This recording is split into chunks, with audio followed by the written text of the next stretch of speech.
Di tepi Sungai Mahakam, ratusan tahun silam, berdiri kerajaan pertama yang tercatat dalam sejarah Indonesia, Kutai. Bayangkan kilauan emas di bawah cahaya matahari Kalimantan. Raja Mulawarman, penguasa agung, mempersembahkan ribuan ekor sapi untuk para Brahmana, meninggalkan prasasti batu yang masih berdiri hingga kini.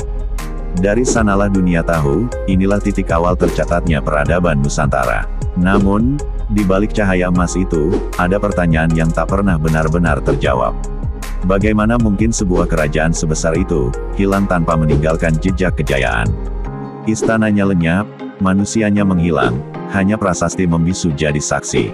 Dan yang paling menggetarkan, rakyat percaya bahwa harta emas Kutai tak pernah sirna, melainkan terkubur di perut bumi Kalimantan, dijaga roh para leluhur yang tak ingin diganggu.